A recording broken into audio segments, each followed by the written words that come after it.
लय हो जाती है, फिर कोई भगवान को नहीं जानता, कोई भगवान रहता नहीं, शब्द वाला। आत्म तत्व सदा रहता है। अगर हम उसको भगवान कह रहे हैं तो ठीक है, वो सदा रहता है। और अगर किसी एक शक्ति को, किसी एक नाम रूप को भगवान कह रहे हैं तो वो बनने बिगड़ने वाला है, आने और जाने वाला है। ब्रह्मा जी का भी जन्म होता है और मृत्यु होती है। पारिवारिक मोह और आसक्ति को अपने से दूर रखो। ये शरीर के साथ हैं, ये मन के साथ हैं, मुझ आत्म तत्व का इनसे कोई मतलब नहीं है। यह दुर्लभ शरीर आत्मज्ञान प्राप्त करने के लिए है, समय को बर्बाद करने के लिए नहीं। शरीर के आगे कर्म आएगा, वो होएगा, उससे हमारा वो सब्जेक्ट अलग है, वो क्लास अलग है। नीचे उतरने पर वो सब होता है, लेकिन जहां गुरु हमको बिठाते हैं वहां ये सब बहुत छोटी बातें हैं। एरोप्लेन में ऊपर उड़ जाने पर दुनिया कितनी बड़ी दिखती है, लोग कितने बड़े दिखते हैं, गाड़ियां, बंगले, ये वो कितने बड़े दिखते हैं। शायद बहुत ऊंचा उड़ जाने पर तो दिखते भी नहीं है, लेकिन काफ़ी ऊंची 10,000 फीट की ऊंचाई पर जब एरोप्लेन उड़ता है तो ज़रा पता चलता है कोई शहर है इतना सा। और अगर रॉकेट में निकल गए तो दुनिया दिखती है इतनी सी, और आगे निकल गए तो दुनिया है ही नहीं, बनी ही नहीं है। तो सब खेल है, नाटक है, सीन है, इनकी परवाह मत करो। अपने स्वरूप को जानो, उसमें स्थित रहो। तुम संसार के शहंशाह हो, तुम परमेश्वर आप हो। अपने ईश्वरत्व का अनुभव करो। तुम जानो तुम वही हो और उसमें डटे रहो। अंदर का निश्चय है। श्रुति कहती है बलहीनेन आत्मा न लभ्यते। बलहीन को आत्मा प्राप्त नहीं होता। जो कमजोर हैं, कमजोर कैसे? मन से, बौद्धिक रूप से, नहीं हम क्या कर सकते हैं, तो पर इनको आत्मा प्राप्त नहीं होता। आत्मा उसको प्राप्त होता है जो डंके के चोट पर कहता है मैं हूं ही आत्मा, उसको प्राप्त है, वह है ही आत्मा। तो दीनहीन मत बनो, तुम भिखारी नहीं हो, तुम शाहों के शाह हो। जिसने अपने स्वरूप को जान लिया वो शाहों का शाह है। राबिया गरीब चिथड़े पहनती थी, फटे चिथड़े, सी करके कपड़ा था ही नहीं, कपड़ा जरूरत ही नहीं थी। आत्मा को क्या कपड़े की जरूरत है? तो बादशाह ने बोरी भिजवाई गेहूं की, बोला जरूरत नहीं है, भिखारी को जरूरत है, उसको, वो बादशाह भिखारी है, उसको दो। बोला मैं कैसे भिखारी? बोला क्यों, मच वांट्स मोर, तुमको इतना है फिर भी और नहीं चाहिए? बोला हाँ और चाहिए। तो फिर भिखारी तो हुए, भिखारी को ही तो और चाहिए। आपने 2 रुपया दे दिया, कहा अब यहाँ मत मांगो, आगे जाओ, लेकिन वो जाएगा नहीं। 10 लोग खड़े हुए, दूसरे से मांगेगा, वो तीसरे से मांगेगा। उसको शांति आती नहीं, भरपूरता आती नहीं। वो भिखारी है, राजा, मेरे को क्या बोरी भिजवा रहा है, मेरे को वो देगा। जिना जी वो पाया तिन्हर, वो देगा रोटी। जिसने जगत की उत्पत्ति की है वो देगा शरीर को, मैं शरीर हूं ही नहीं। सब जीवा का एक को दाता सो मैं बिसर न जाए। सब जीवों को देने वाला जो है वो उसको देगा, इसको भी वही देगा, पर मैं ये थोड़ा ही हूं, मैं तो वो। मतलब थोड़ा थोड़ा समझने के लिए थोड़ा थोड़ा व्यावहारिक बात भी आ जाती है बीच बीच में, ताकि ये निश्चय हो कि इसके चक्कर में मत पड़ो। इसको जो मिलना है वो मिलेगा। इसको उसकी मर्जी है 5 स्टार होटल में ठहराने की तो वो ठहराएगा। उसकी मर्जी थी धर्मशालाओं में ठहराने की, धर्मशालाओं में ठहराया, उसकी मर्जी है। जहां इसको रखना चाहेगा वो रखेगा। मेरा की मैनों की फर्क पहनता है, तो मुझ निराकार तत्व को कोई फर्क नहीं पड़ता। तुम दीनहीन नहीं हो, तुम सर्व हो, तुम भगवान हो। तुम निर्बल नहीं हो, सर्वशक्तिमान हो। जड़ चेतन स्थावर जंगम संपूर्ण जगत ब्रह्म है और वह ब्रह्म मैं हूं। आप बोलिए वो ब्रह्म मैं हूं। आप संसार को आत्मदृष्टि से देखने लग जाओ। सर्वत्र मैं ही तो हूं, सब मेरा ही तो पसारा है। एक एक पत्ती, एक एक तिनका, पहाड़, ब्रह्मांड, सब मैं ही बनाऊं। सब मुझसे ओतप्रोत है। सर्वत्र मैं ही तो हूं, मेरे सिवा कुछ नहीं है। सर्वत्र मैं परिपूर्ण हूं, मेरे सिवा कुछ नहीं है। अहमता ममता से रहित सब में रमा में राम। निश्छेद्य हूं, निर्भेद्य हूं, फिर सोच का क्या काम है? मुझे मारा काटा नहीं जा सकता, मैं सब में रमा रहा हूं, मुझको कौन मार सकता है? मंसूर ने कहा अनहलक। औरंगजेब ने कहा क्या बकता है, मैं शरीर नहीं हूं, मैं अल्लाह हूं, क्या बकता है ये? सर उड़ा दो इसका, सर कलम कर दो। दिल्ली जामा मस्जिद के बराबर में उसका सर कलम कर दिया गया और उसकी खून से आवाज आती रही, अनहलक अनहलक अनहलक, मैं ब्रह्म हूं, मैं ब्रह्म हूं, मैं ब्रह्म हूं। कोई डर नहीं, कोई चिंता नहीं, कोई परवाह नहीं, शरीर तो मरने वाला है ही। राजा ने अमर कर दिया, नाम अमर कर दिया अपनी बेवकूफी से। समझा ही नहीं वो क्या, अरे फकीर है, फकीर कह रहा है तो उसकी बात में कुछ तो पूछता, तुम कैसे कह रहे हो? एक फकीर ने कहा, पहुंचा बाजार में, अल्लाह की उंगली को अंगूठी पहना दो। सुनार से कहा।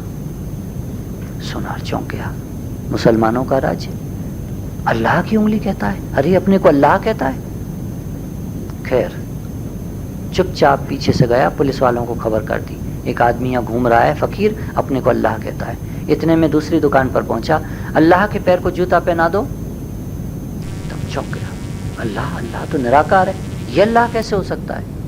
आदम को खुदा मत कहो, आदमी खुदा कैसे हो सकता है? झट बुला लाए पुलिस वालों को, पकड़ लिया। तो अपने को अल्लाह कैसे कह रहा है? बोला मैं कहाँ अपने को अल्लाह कह रहा हूँ।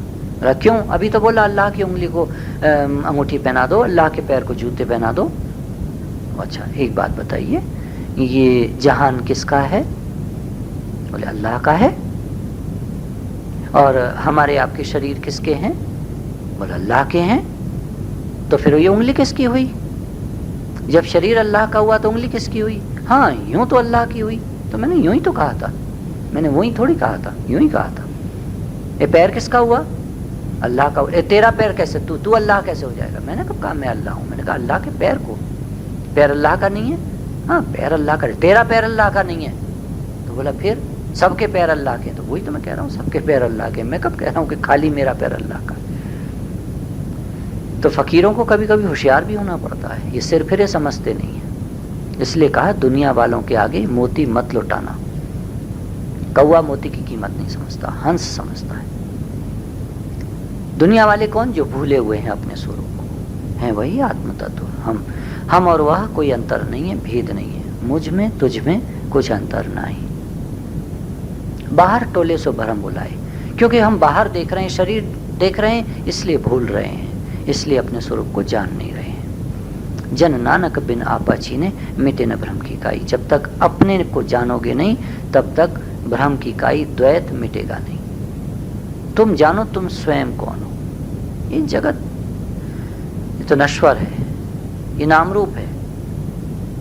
सुनार की दृष्टि स्वर्ण पर, स्वर्ण से बने अनेक आभूषण, आभूषण मरने मिटने वाले, टूटने फूटने वाले, गल जाने वाले, नहीं रहने वाले। आभूषण से आसक्ति करोगे तो रोना पड़ेगा, मेरा हार बड़ा सुंदर था, टूट गया, हाय इतना सुंदर अब नहीं बन पाएगा, बहुत सुंदर हार था।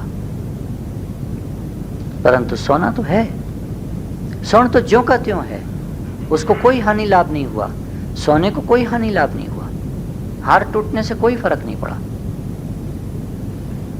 अगर हमारी आसक्ति हार में होगी तो हमको रोना पड़ेगा, और दृष्टि स्वर्ण पर होगी तो है ही तत्व। सोना तो है ही है, वो कभी बनता बिगड़ता है ही नहीं, ज्यों का त्यों रहता है। पूर्ण रहे हो सर्वठाई।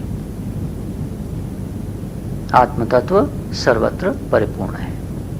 नाम रूप बनने बिगड़ने वाले, नाम रूप से आसक्ति करेंगे आपको रोना पड़ेगा। दृष्टि तत्व पर रहेगी, ये तो जाने वाले, शरीर सब जाने वाले, ये सब मिलने बिछुड़ने वाले। अभी मिले हैं, थोड़े टाइम के लिए बिछुड़ जाएंगे, सदा नहीं रह सकते। सदा न संग सहेलियां, सदा न काले केश, सदा न इस जग जीवना, सदा न राजा देश। नाम रूप सदा नहीं रहता, बिछड़ने वाला, परंतु मैं आत्म तत्व सदा रहने वाला। मैं कौन हूं? कौन है आप? आत्म तत्व। जो कुछ तू देखता है सब तू ही है। शरीर की मौत हो जाना कोई बड़ी बात नहीं, लेकिन श्रद्धा की मौत हुई तो समझो सब खेल खत्म। अगर तुमने 10 वर्ष तक भी ब्रह्मनिष्ठ गुरु के आदेशानुसार साधना की हो, फिर भी यदि तुम्हारी श्रद्धा गई, यानी कि तुम आत्मा परमात्मा हो, ये तुम्हारी श्रद्धा, तुम्हारी अपने में श्रद्धा गई, तो वहीं पहुंच जाओगे जहां से चले थे। वही जीव भाव घेर लेगा, वही मन घेर लेगा। मन को नहीं आने देना है, मैं वह हूं, ये श्रद्धा हमारी सदा बनी रहे। गुरु के वचनों में श्रद्धा हुआ करती है। अपनी ही कृति से तुम गुरु को नजदीक या दूर अनुभव करते हो। ब्रह्मज्ञानी न किसी को दूर करते हैं न नजदीक करते हैं। ब्रह्मज्ञानी गुरु न किसी को पास लाते हैं न किसी को धकेलते हैं। तुम अपने ही मन से पास आते हो, अपने ही मन से दूर हो जाते हो। तुम्हारी श्रद्धा ही तुम्हें उनसे नजदीक या दूर का एहसास कराती है। तुम्हारी श्रद्धा ही तुमको लगेगा तुम्हारे गुरु तुम्हारे पास है, तुमको लगेगा तुम्हारे गुरु तुमसे बहुत दूर है। ये तुम्हारी श्रद्धा की बात है। गुरु दूर या पास नहीं होते, गुरु तो हैं ही हैं। गुरु तो आत्म तत्व हैं। गुरु तत्व सदा बसत तुम साथ, हमारे साथ गुरु हैं ही हैं। गुरु अर्थात आत्मा। सदगुरु ही जगत में तुम्हारे सच्चे मित्र हैं। देखिए, गुरु शब्द जब आता है, सदगुरु शब्द जब आता है, तो दोनों रूप से आता है। निराकार रूप से भी आता है, साकार रूप से भी आता है। कहीं हम उनको साकार भी मानते हैं, कहीं हम उनको निराकार मानते हैं। कहीं मतलब अगर वो हमारे समक्ष हैं तो साकार हैं, अगर शरीर रूप से साथ नहीं है तो निराकार रूप से वो हमारे साथ हैं। सदा बसत तुम साथ, सदा साथ बसते हैं, ये विश्वास पक्का होना चाहिए, इसमें गड़बड़ी नहीं।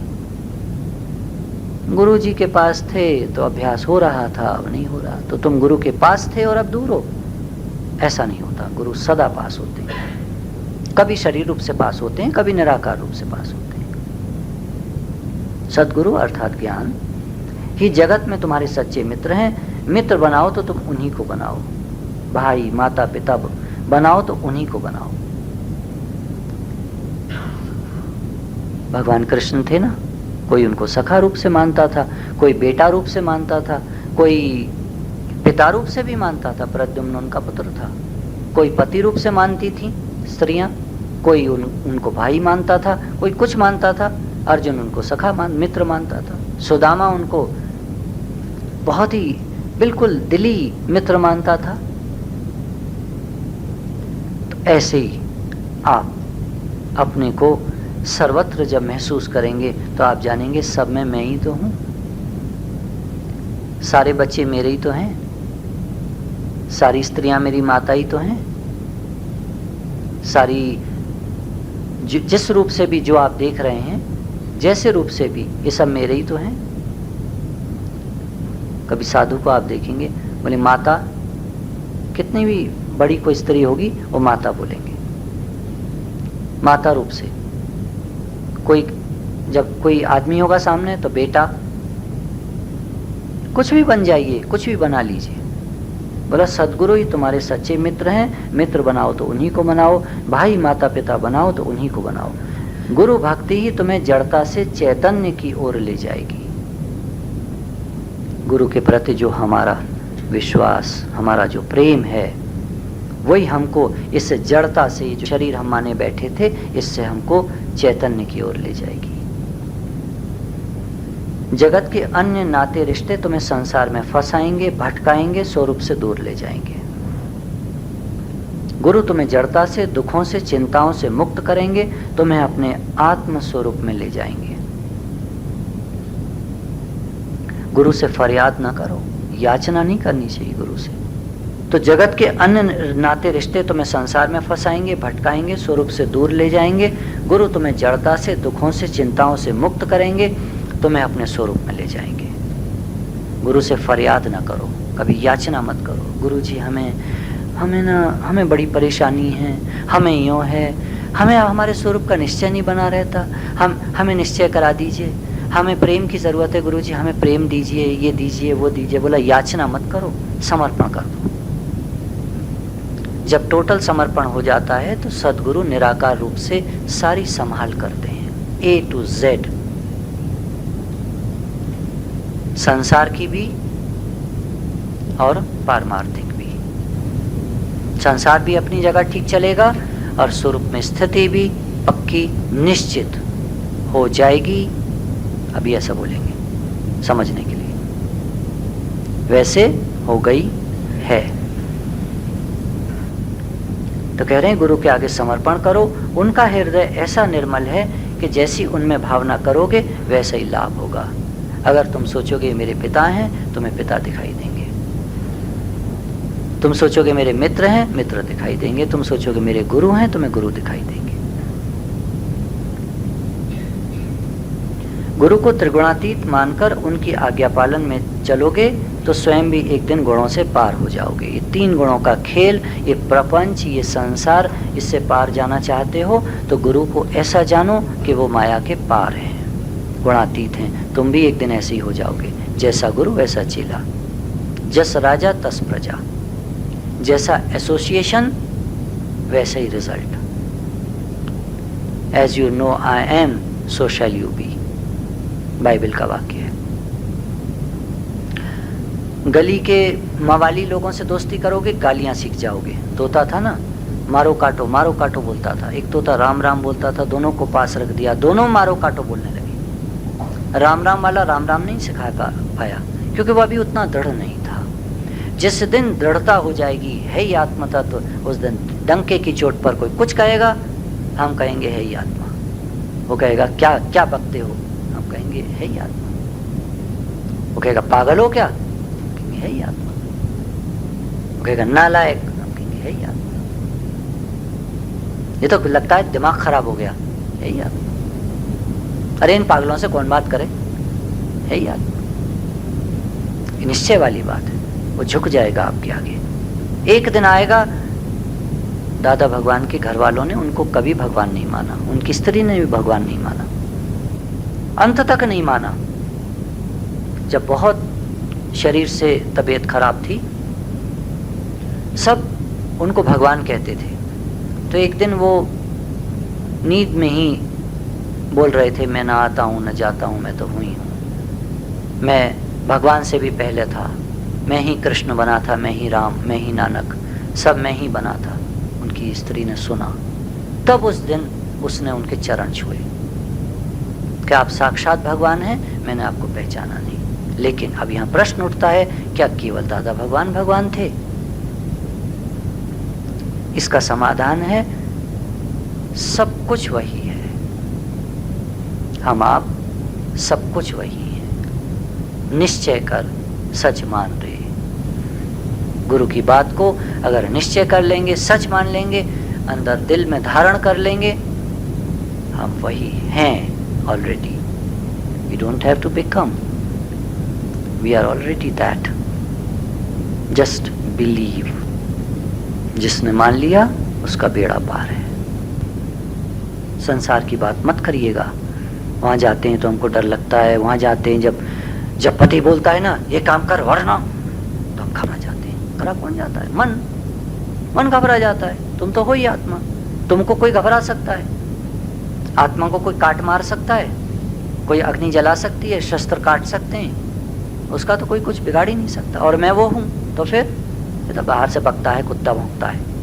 अरे पति को कुत्ता कहती है, अरे तो अंदर में कह रहे हैं, खाली इसलिए कह रहे हैं कि अलगाव हो कुत्ते पने से। इसकी जो कुत्ता पना है, जो दूसरा देख रहा है ना, भौंक रहा है इस शरीर पर, ये शरीर जो भौंक रहा है, कुत्ते ही तो भौंकते हैं एक दूसरे पर। तो ये तो शरीर की बात है, ठीक है। यहाँ भी मैं ही तो हूँ, ये अंदर की बात है। यहाँ भी मैं ही तो हूँ, ये भी मैं ही बना हूँ इस रूप में भी। दुर्वासा ऋषि भी मैं ही था, बड़े खुरू थी, अरे परसा उठा के झट निकाल के पिल पड़ते थे। क्षत्रिय थे, बन गए थे साधु। अब आदत तो वही रहेगी, वो कहाँ चली जाएगी? किसकी आदत? मन की। तो मन की आदत वही रहती है। पति भी बैठे ज्ञान में, पत्नी भी बैठे ज्ञान में, शरीर रूप से। अब जब घर जाएंगे तो पति निकाल लेगा फरसा, तो पत्नी कहेगी कैसे आत्मा हो? तो कहेगा अरे भीतर में आत्मा हूँ, बाहर से रोल हो रहा है। यार ये बढ़िया बात है। तो भीतर से आत्मा, बाहर से रोल हो रहा है, तो क्या मारो काटोगे? तो तू आत्मा है तो तू क्या मर कट जाएगी क्या? तू भी तो वही है। तेरे को कौन मार काट सकता है? निश्चय कर, अंदर में बिल्कुल निर्भय हो जा। ये ले फरसा मैं निकालता हूँ, अभी उड़ाता हूँ तेरी गर्दन, तू निर्भय रहे। मेरे को थोड़ी काट सकते हो, शरीर को काट सकते हो, काट दो, मैं मुक्त स्वरूप हूं। जैसी भावना करोगे वैसा लाभ होगा। गुरु को भगवान जानोगे तो पहले भगवान हो जाओगे। आगे कहते हैं, खबरदार, जो समय गुरु सेवन, ईश्वर भक्ति और सत्संग में लगाना है, वह यदि जड़ पदार्थों में लगाया तो तुम भी जड़ भाव को प्राप्त हो जाओगे। सारा टाइम जड़ता में लगे रहेंगे तो कब सिमरोगे राम। मतलब जो समय गुरु के पास सेवन, पास उपासना, पास बैठना, उप आसन, पास आसन, पास बैठना। तो जो समय गुरु के पास बैठने का है उस समय बैठे हैं हम संसार के पास, तो जड़ता को प्राप्त हो जाओगे। जैसा समय दोगे वैसा लाभ होगा। कीमती समय दोगे, कीमती लाभ होगा।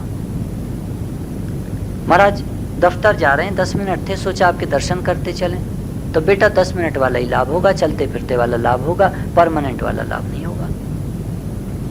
जैसा समय देंगे, कीमती समय दिया है जिन्होंने, उनको इस समय की कद्र हो रही होगी, एक एक मिनट की कद्र हो रही होगी। जो फालतू पड़े हैं, वहाँ पड़े हैं, यहाँ पड़े हैं, की फर्क पैदा है, उनको विशेष लाभ नहीं होगा। विशेष समय दिया है, विशेष लाभ होगा। तो जो समय गुरु सेवन के लिए है, आत्म सेवन के लिए है, ज्ञान सेवन के लिए है, उसको संसार में मत लगा देना, उसको गुरु के लिए रखना, भगवान के लिए, ज्ञान के लिए रखना।